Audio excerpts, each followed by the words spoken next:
Bonjour, vous écoutez Musique en mémoire, nous sommes à la recherche de Gabriel Fauré et aujourd'hui en compagnie de Pénélope. Soyez les bienvenus. Musique en mémoire, Jean-Luc Rieder. Bonjour David Mestrier. Bonjour Jean-Luc. Oui, c'est la Pénélope de Gabriel Fauré, l'unique opéra de Gabriel Fauré, que nous étudions avec vous David, avec notre invité cette semaine. Bertrand Roulet, qui en est un grand connaisseur et qui nous montre tout l'aspect des leitmotivs de cet opéra et toute cette belle thématique de l'histoire mythologique avec Ulysse, qui est arrivé mais qui n'est pas encore reconnu. On continue l'écoute. À la disposition de Bertrand Roulet, un piano, le grand Bösendorfer de la radio-télévision suisse, et un réalisateur, notre ami Gérald Diastan. Alors on commence en musique.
La voix d'un mendiant dans le lointain et ce thème que nous savons maintenant que vous nous l'avez montré, Bertrand Roulet, qu'il est celui d'Ulysse. Et c'est à la fin de ce chant d'amour de Pénélope. Dans cette interprétation, Joséphine Visé en Pénélope et le rôle de Ulysse tenu par André Turp, on va arriver au moment justement de l'opéra, toujours dans le premier acte, où apparaît ce mendiant mystérieux dans le palais de la reine Pénélope. Et dans l'Odyssée, et ainsi que dans l'opéra de Monteverdi, Il ritorno d'Ulisse in Patria. Sur le même sujet, oui. Alors là, on voit tous les détails mythologiques, on voit la transformation par Athéna qui permet à Ulysse de passer inaperçu. Il y a son fils Télémaque. Alors on ne voit rien de tout ça dans l'opéra de Fauré. Par contre, le statut surhumain, transpersonnel, mythologique est bien présent, mais est très recentré sur l'action. On a entendu vraiment là des thèmes qui sont à la fois très fins, qui sont en même temps lyriques, héroïques. On parlait du thème d'Ulysse. Il y a donc ce segment du thème qui s'est confondu avec le chant d'amour, comme vous le montriez hier. Donc, ce qui fait que tout est très unifié. Et c'est le même chant de force qui nous conduit maintenant, celui donc de la linéarité en opposition, en antipode aux prétendants qui, eux, au contraire, donnent lieu à des thèmes heurtés. L'idée de la ligne pour montrer ce vieillard anonyme, modeste, sous les traits duquel Ulysse apparaît. Et là, ici, de nouveau, cette idée d'écriture à quatre voix en forme de chorale, c'est évidemment un héritage aussi de toute la base très, très stricte d'écriture de Fauré à l'école Niedermeyer et puis de son goût pour la polyphonie. De son art d'organiste aussi, lui qui est toute sa vie, encore jusqu'à ces années, il a plus de 60 ans quand il compose Pénélope, oui. Est encore organiste à la Madeleine à Paris. Oui, jusqu'à un âge très avancé, au lieu qu'il puisse se concentrer sur la composition, on aurait pu l'apercevoir près de l'église en train de fumer son éternelle cigarette entre deux offices.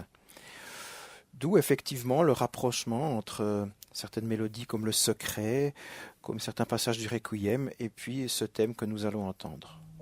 Je suis un pauvre de passage et j'implore de vous, sans asile et sans bien, la pâture qu'on donne aux chiens et le droit de dormir cette nuit sur la paille avec les bêtes. J'ai toujours évité dans ma musique les remplissages, j'ai cela en horreur.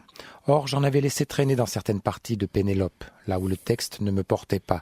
J'ai donc entrepris, nous sommes en 1911, lettre de Lugano de Gabriel Fauré, j'ai donc entrepris de corriger tout cela et je me félicite de le faire, mais j'en ai bien encore pour une semaine.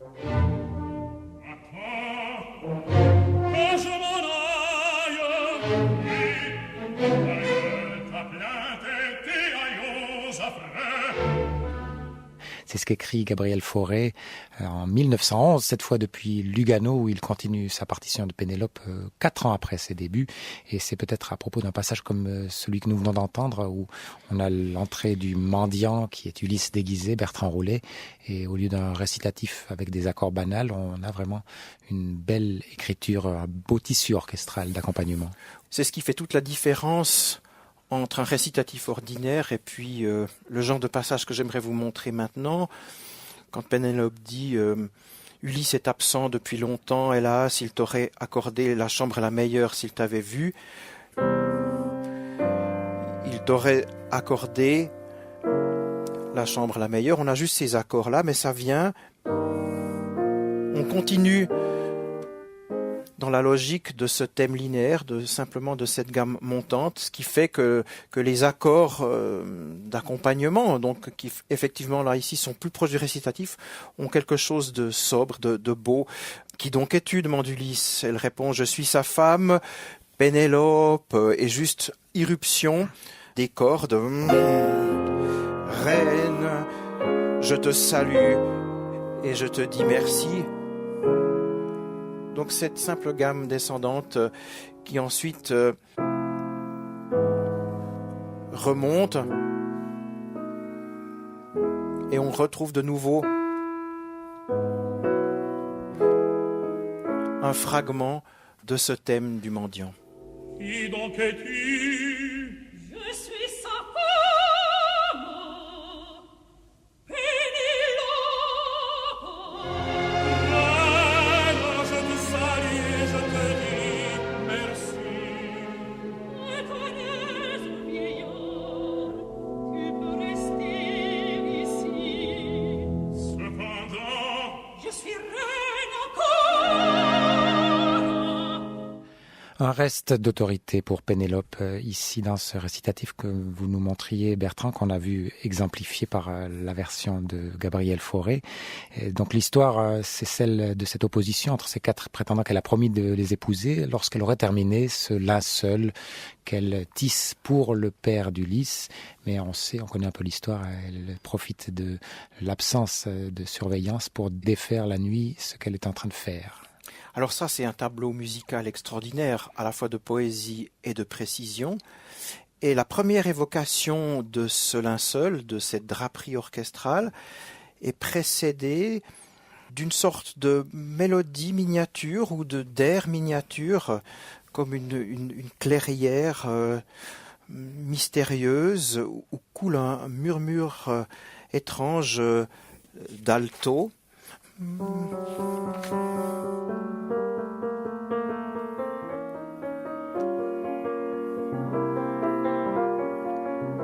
On va l'entendre. Ce que je voulais dire, c'est qu'il y a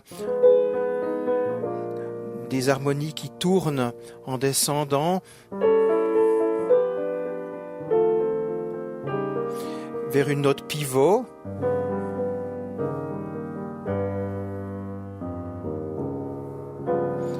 Cette note qu'on pourrait imaginer être la dominante, comme on dit techniquement en musique, c'est-à-dire c'est le parcours harmonique le plus courant. Pour aller vers la base, la tonique. Alors on a évidemment l'impression, voilà, si la basse fait...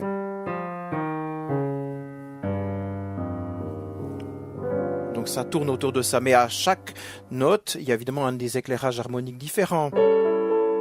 C'est très foréen, ça, d'avoir sur chaque degré cet accord.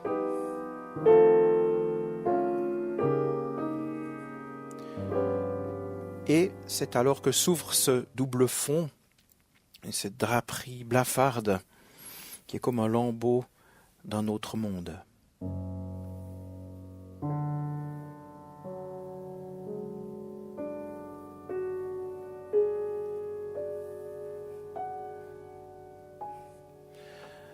Donc, l'idée d'au-delà de quelque chose qui n'est en tout cas pas familier vient de l'éloignement harmonique.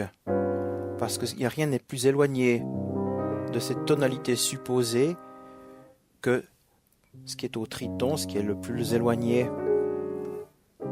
Peu importe si on est musicien ou pas, qu'on connaisse les termes, mais c'est juste de se dire que ce sont des accords qui sont éloignés. Voilà, tout simplement.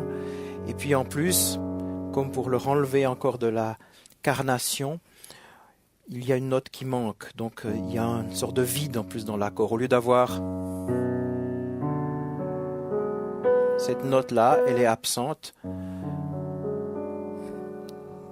Donc c'est à la fois, sans que ce soit spectaculaire dans un sens superficiel, c'est vraiment un effet très très particulier. Je l'ai promis. Depuis quand ce travail ta piété s'absorbe, bien des fois le soleil a parcouru son orbe. Une étoile de l'aura ont éveillé souvent la forêt, endormie auprès du mont rêvant.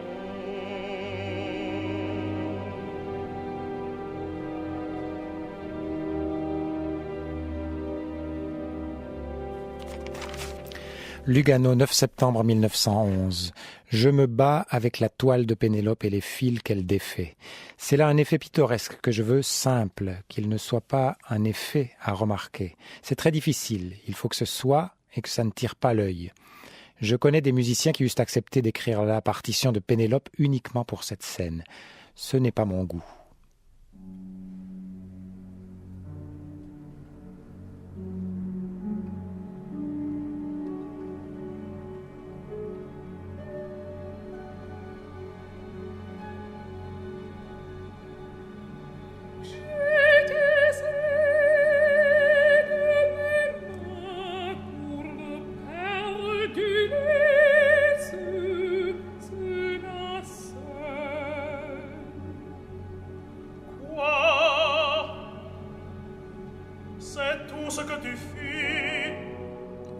Et 2 jours après, Gabriel Fauré écrit toujours de Lugano, « Tu as pu juger, à sa femme, que je n'ai pas été perdre mon temps ni sur l'eau ni sur les monts. Mais je suis toujours à défaire la toile. Je crois que j'ai trouvé. Mais ce sera simple comme effet. En somme, c'est d'un linceul, le linceul de Laërte qu'il s'agit, et non d'une étoffe de soie précieuse et de couleurs voyantes. Et puis ce petit jeu doit être court, vite interrompu par l'irruption des prétendants. Des détails bébêtes comme ça occupent quelquefois plus longtemps que les choses sérieuses. » Cette correspondance toujours éclairante de Gabriel Fauré et Bertrand Roulet à propos du passage que vous nous illustriez aussi. Un passage qui est très facile de comprendre. Il suffira juste que je montre au piano ce qu'on va ensuite entendre tout de suite à l'orchestre. Cette grande toile draperie sonore qu'on a encore en mémoire. Et puis avec ce fil qui parcourt la trame.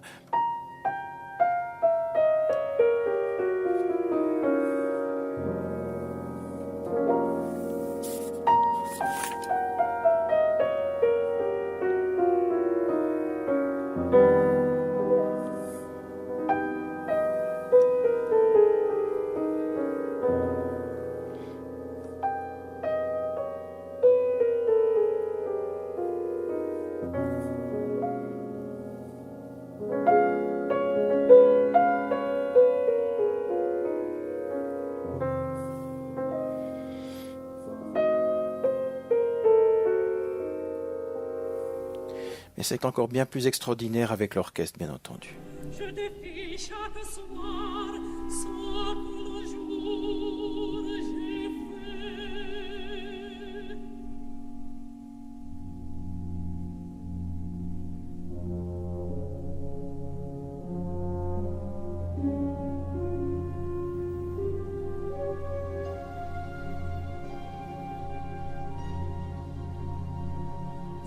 Si je suis habile à joindre les fils, pour les défaire encore mes doigts sont plus subtils. La reine, cachons-nous, observons en silence. Prétendant, je ris de vous. Travaille-t-elle? Oh, c'est trop d'insolence.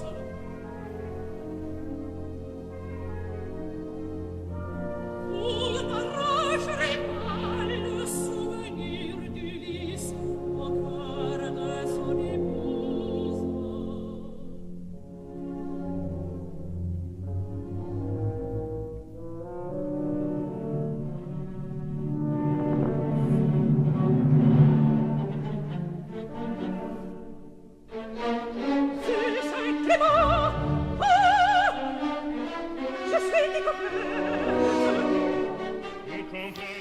Gabriel Fauré à sa femme Lugano, 14 septembre 1911. Vous me négligez.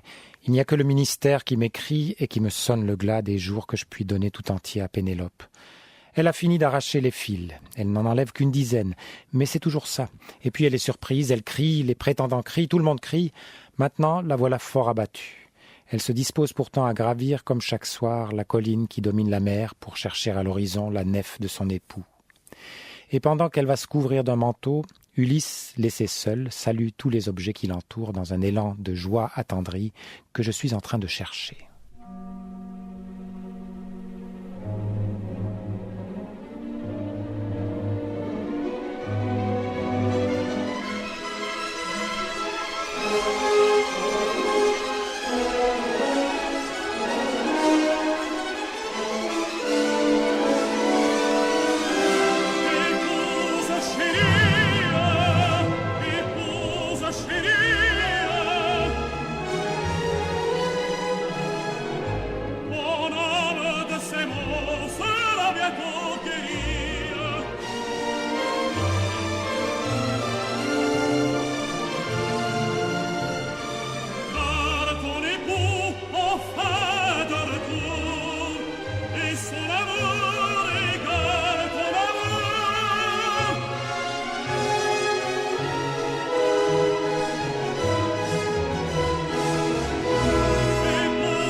Le bel orchestre de cette version que vous préférez, Bertrand Roulet, celle enregistrée à Cardiff en 1977 avec David Lloyd-Jones à la tête d'un orchestre et d'un chœur anonyme gallois selon toute probabilité, et la Pénélope de Gabriel Fauré à la fin du premier acte.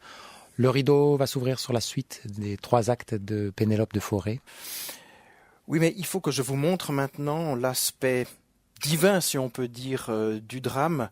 On est en pleine mythologie. Donc, et qui va encore au-delà même des dieux comme Athéna ou Zeus. Ce sont les dieux ouraniens qui sont de l'époque, qui ont donné naissance aux titans, donc qui sont encore avant les dieux classiques de l'Olympe, et qui semblent planer comme une idée centrale encore au-delà même des personnages. Et ça, c'est un motif qu'on a aussi dès le début de l'ouverture, donc je vous en avais encore pas parlé. C'est à ce moment-là...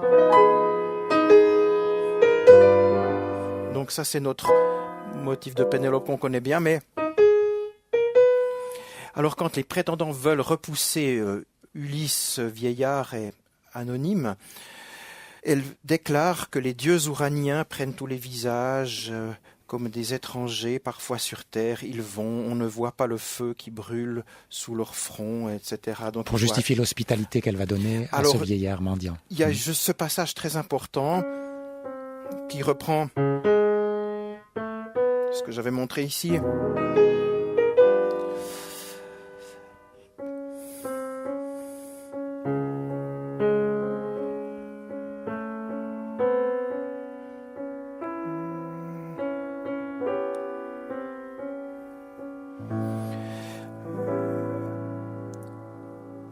La musique ici est tellement mystique, elle est à la fois grave, et puis elle évolue fugitivement vers quelques harmonies plus suaves, mais qui sont vite réabsorbées vers les accords augustes qu'on va entendre maintenant. Et ce thème-là, c'est vraiment l'aspect le plus spirituel, le cœur vraiment de l'œuvre. Et quand ensuite, après ce discours très profond, les prétendants se préparent au festin, peut-être même à l'orgie, on a l'impression que justement, bien au-delà simplement de personnages qui seraient contrastés les uns par rapport aux autres, c'est vraiment toute une polarité de l'humain, comme si on voyait une sphère qui était retournée jusqu'à ses antipodes, et la sensualité, l'insensibilité des prétendants a justement...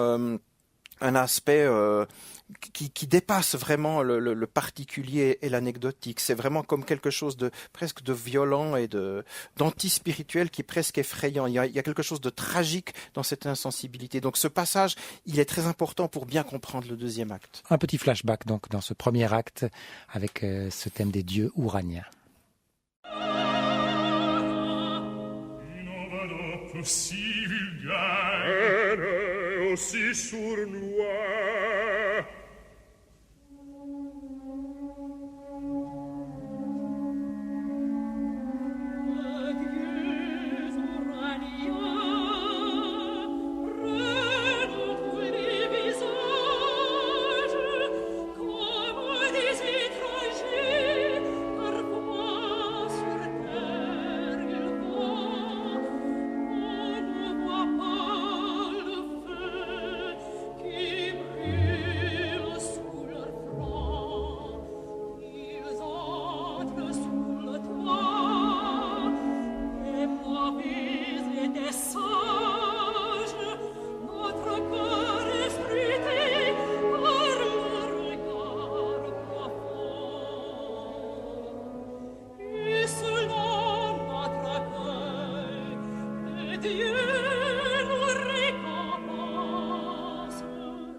étincelles tremblent de portor parmi le gibier des bois et des rives. Le festin n'entend plus la fin des convives.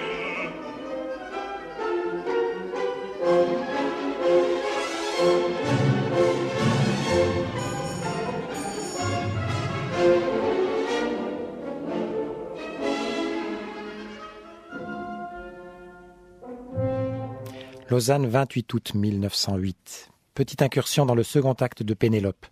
J'ai cherché les éléments propres à créer une atmosphère nocturne, maritime et agreste. Il y a des bergers et des troupeaux. Il faut donc le son du pipeau, mais d'un pipeau grave et un peu mélancolique, car ces braves bergers souhaitent aussi le retour d'Ulysse. Évidemment, ces jours où rien ne vient m'interrompre sont les seuls vraiment favorables au travail. Le cerveau se met en train et produit presque sans effort. C'est comme cela que vivent Saint-Saëns, Massenet, d'Indy tout au long de leur vie. Néanmoins, je vais m'organiser l'hiver prochain de façon que, sous prétexte que je vis dans mon bureau, on ne vienne pas m'y embêter à tout instant et pour les moindres des choses.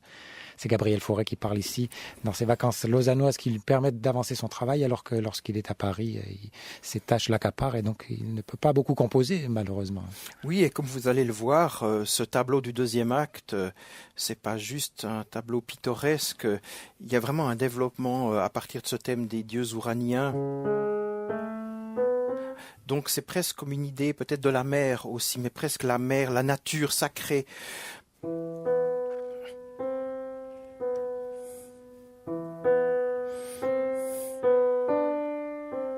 Donc c'est un tableau nocturne qui est mélancolique, avec quand même cette touche méridionale.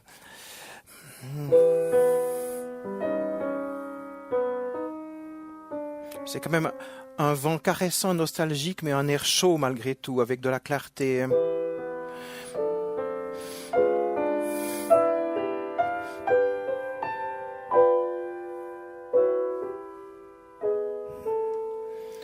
Ce qui est assez subtilement vertigineux, c'est que les accords qui mènent vers des tonalités plus éloignées, donc il y a une tension, donc il y a comme une sorte de désir, mais c'est trop fugitif pour qu'on puisse vraiment se dire de quoi ces harmonies, à quoi elles nous font penser, où mène cette langueur. C'est une porte qui s'entrouvre mais qui se referme ensuite, juste après.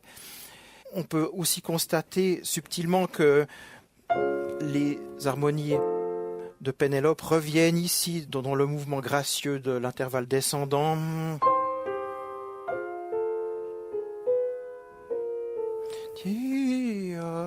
Donc c'est vraiment, si on pouvait mettre en musique le langage sans parole d'un vent nostalgique et caressant au bord de la mer, ce serait cette musique. L'introduction du deuxième acte de Pénélope de Fauré.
Accroche notre violet.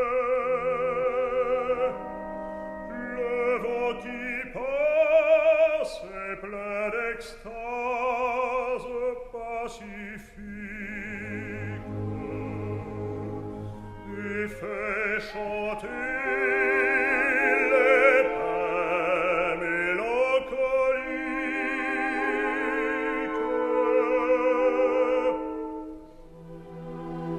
La lune au-dessus des flots émergeants, lui comme un plat d'argent, ses rayons mêlés aux rumeurs marines guident vers l'enclos les troupeaux que la musique des hippos et le tintement des clarines accompagnent dans l'air léger.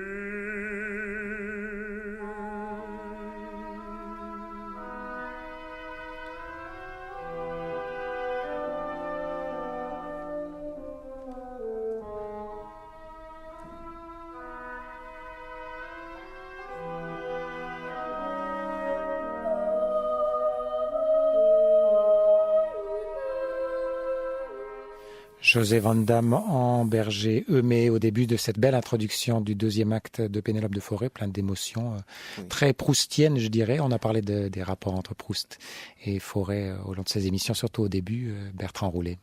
Alors ce serait un parallèle à faire avec une impression qui en même temps peut susciter beaucoup de réflexions dans les traitements, voilà, techniques, les rapports d'une partie à l'autre. Puis vous voyez que je ne boude pas complètement cet bel enregistrement de Charles Dutoit. On a quand même José Van Damme, Oui. Philippe Houtenlocher.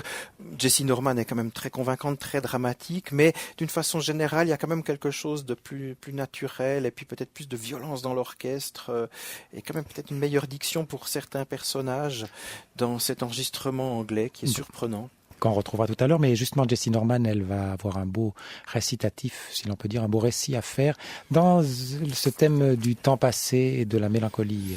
Oui, alors dans le deuxième acte, il y a plusieurs, on peut vraiment pas dire que ce sont des airs, mais progressions lyriques qui vont depuis une sorte de récitatif expressif, comme on en aurait dans Péléas de Debussy, et puis qui s'enfle vers voilà quelque chose de peut-être de plus lyrique, de plus expansif. Et chaque fois, c'est maintenant ce thème des dieux ouraniens, donc rappelons-le, ce sont les dieux qui ont vraiment présidé à la création avant les dieux de l'Olympe. C'est vraiment un étage avant, donc quelque chose qui est vraiment le sacré par excellence. Donc on a maintenant cette nouvelle grille de lecture aussi des thèmes, avec le thème d'Ulysse. On peut se demander s'il n'est pas un descendant lointain aussi de ces... Vous voyez, comme chaque thème éclaire les autres et comme il faut toujours voir un élément l'un par rapport à l'autre. Alors là, maintenant, Fauré va développer, à partir de la carte descendante du thème de Pénélope,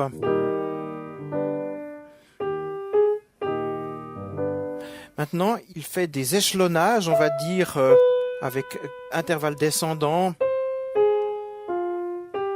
Voilà, on peut dire que c'est une descendance de ce thème qui se duplique. On a l'idée d'une chaîne d'intervalles descendants. Et puis quand le thème initial faisait... On a simplement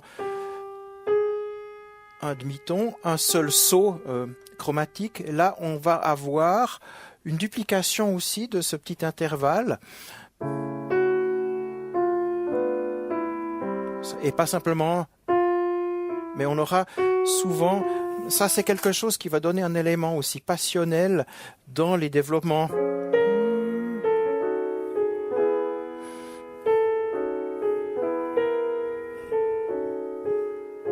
Mais ça ne modifie pas l'harmonie. C'est pas quelque chose qui nous fait voyager, je dirais, avec tout notre corps vers des régions lointaines. On revient, au contraire, il y a une certaine immobilité des accords. C'est plutôt comme si c'était notre pensée ou notre aura qui, avec un désir très puissant, allait juste toucher par l'imagination des lieux très lointains.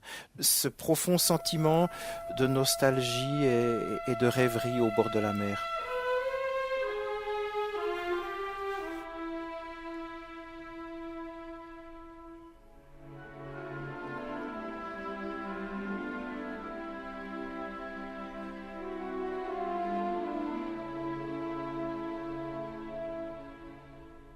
C'est sur ce banc, devant cette colonne,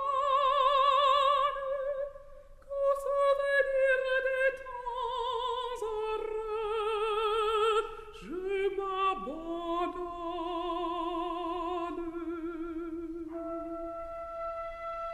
Souvent ici le soir venu,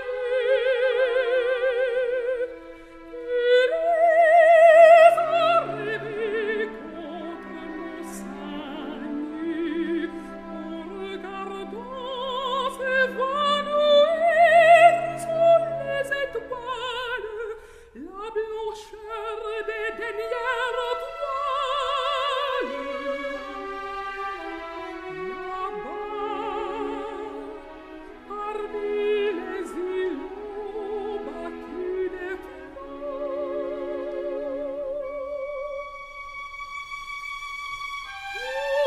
tous, aux lointaines choses, chaque soir tout le long des chemins, je cueille de mes mains d'entre les plus fraîches écloses, les plus éblouissantes roses. Je les suspends ici, j'en sens ce morne blanc, j'en recouvre le vent. Si ça m'est soudain arrivé sur la côte, c'est vers cette colonne haute que disent d'abord les brûles yeux. C'est quand je lui dirai mon amour anxieux, et son cœur connaîtrait sûrement cette veine. Il m'attend, fidèle sans le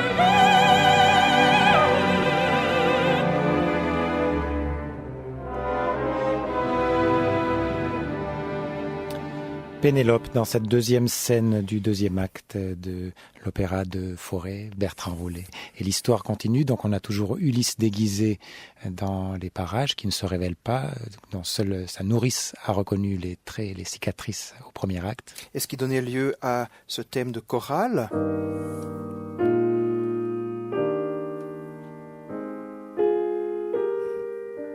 Et cette écriture pleine de sobriété, d'humanité, c'est ce qui caractérise aussi le personnage du berger Eumée qui chante ici sa fidélité avec ce langage qui peut être qualifié de puissant dans la sobriété. C'est pas sans rappeler les accents par exemple du personnage de Hans Sachs dans Les Maîtres chanteurs, une œuvre qui ravissait Fauré. Il disait: je suis dans l'émerveillement, dans le ravissement des maîtres chanteurs. Alors voilà ce côté aussi, pas simplement allégorique et fin, mais il y a aussi cet ancrage dans l'émotion, dans cette musique, ce chant qui vient du cœur. Ce sont aussi des personnages très touchants.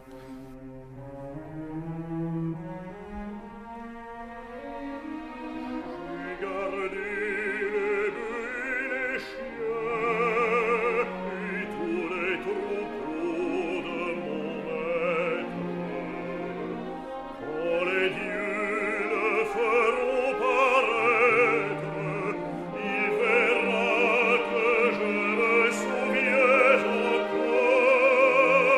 de la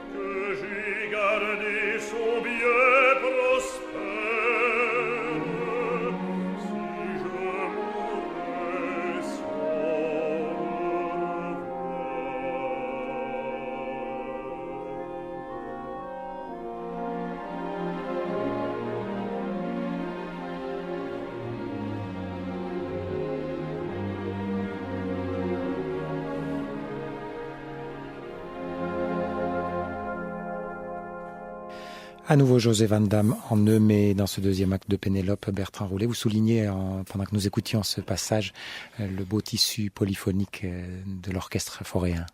C'est vrai que chez Fauré, le goût pour la polyphonie n'est pas le désir d'un retour en arrière ou d'une nostalgie de néo, je ne sais pas, baroque. Même si Fauré a été aussi un précurseur, il a eu sa part dans le courant du néoclassicisme avec Masque et Bergamasque. En fait, il y a toujours eu du néoclassicisme. Il y en a dans les maîtres chanteurs, il y en a chez Fauré, il y en a chez Prokofiev. Ça a toujours existé aussi, ce regard en arrière, ce renouvellement. Mais là, dans son goût pour la polyphonie, c'est au contraire des fois l'occasion de faire des recherches harmoniques très audacieuses et qui justifient justement les plus grandes dissonances. Par exemple, lorsqu'Ulysse rassure Pénélope et lui dit « Loin de toi, sa pauvre raison est triste et gémit comme une maison déserte », on a un traitement polyphonique de deux éléments du thème de Pénélope, à savoir cette séquence-là.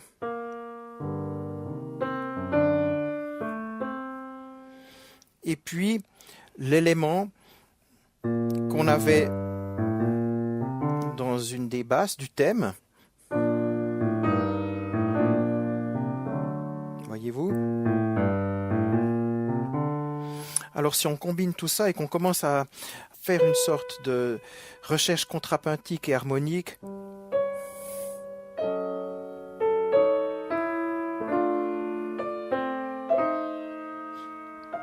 voyez, cette harmonie-là, elle se justifie parce qu'on a dans la voix médiane, en réponse à... Alors du coup, l'oreille peut supporter de très grandes dissonances.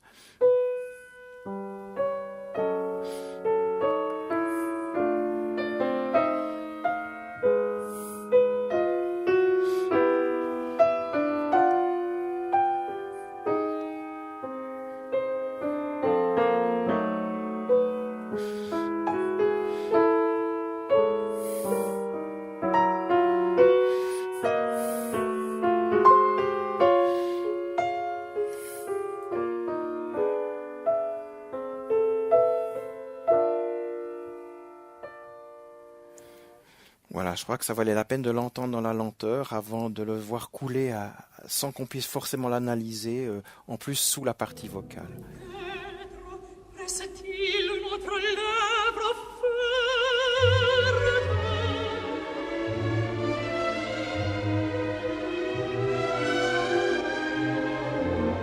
Loin de toi, sa pauvre raison est triste et gémit comme une maison déserte.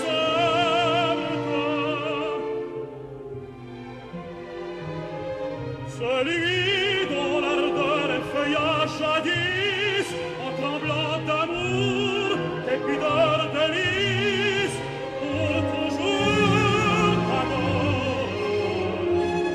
Une autre désir dont l'exil affreux ne peut sentir parler à ses bras.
Pénélope de Gabriel Fauré sous votre loupe Bertrand Roulet. On continue d'évoquer ce deuxième acte.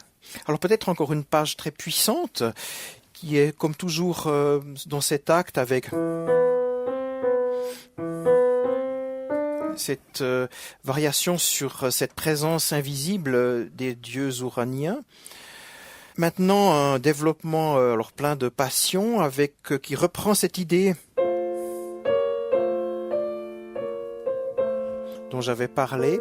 Alors là, il y a vraiment un élan avec même dans la rapidité qui montre alors un autre aspect possible de ces thèmes là qui sont accélérés avec beaucoup de passion, beaucoup d'énergie. Dans l'orchestre gallois de David Lloyd-Jones.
Le début de cette scène très dramatique du deuxième acte du dialogue de Pénélope et Ulysse, Bertrand Roulet, où Ulysse est déguisé toujours en mendiant et Pénélope craint son infidélité, et où il la rassure sans pouvoir se dévoiler.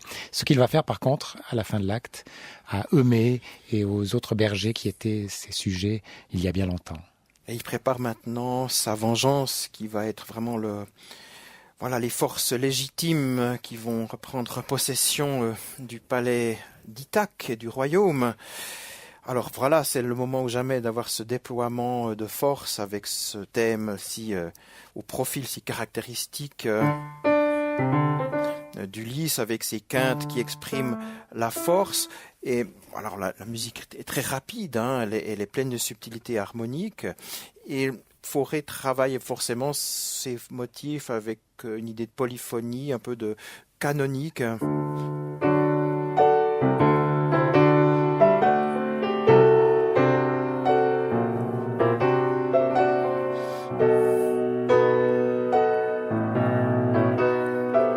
Il y a même une troisième voix que je peux pas très bien montrer.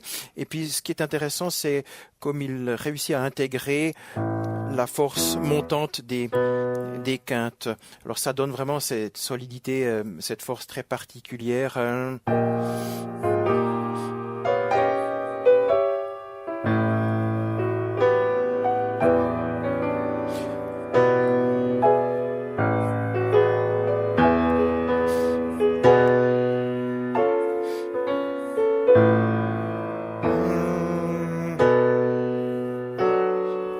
Peut-être qu'à la fin, vous pouvez essayer de repérer ces mouvements des basses qui sont vraiment très puissants.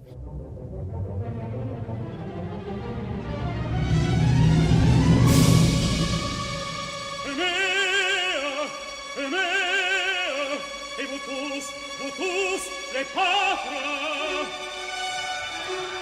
par tous les feux du ciel, par le feu de vos âtres, par l'amour des parents qui sont chers à vos cœurs.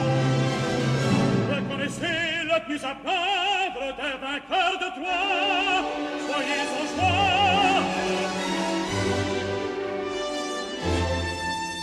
Je suis Ulysse, votre roi.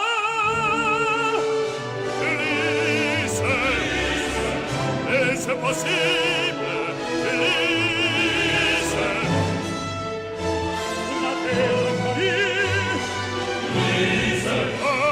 Je pleure et je ris de te voir revenir. Ulysse, c'est bien toi.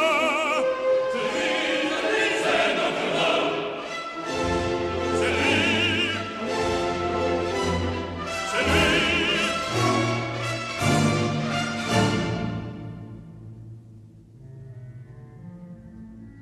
dès que l'aube luira sur la paille de l'air. Levez-vous, venez au palais. Je compte sur vos bras pour aider ma colère. La vengeance que je vous laisse après.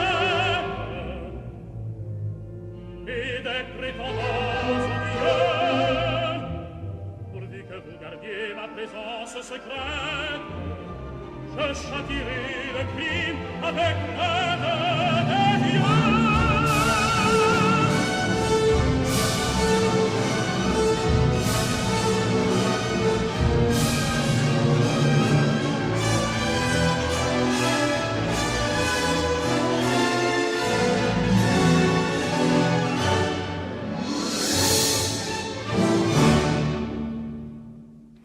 André Euterpe était Ulysse ici, se révélant à la fin du deuxième acte.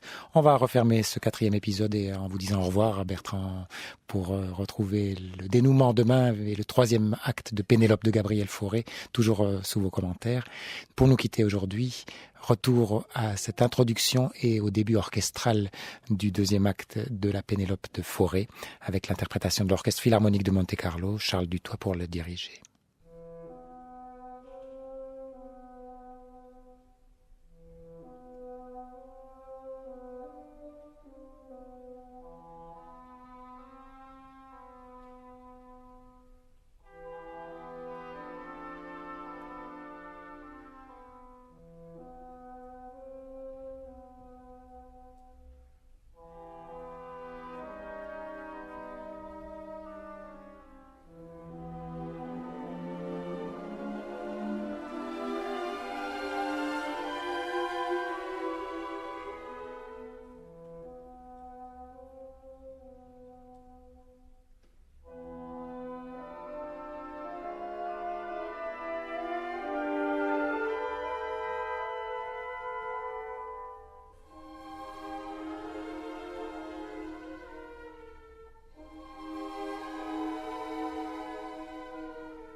Pénélope, le seul opéra de Gabriel Fauré, dont bientôt nous saurons tout, grâce à vous, David Mestry.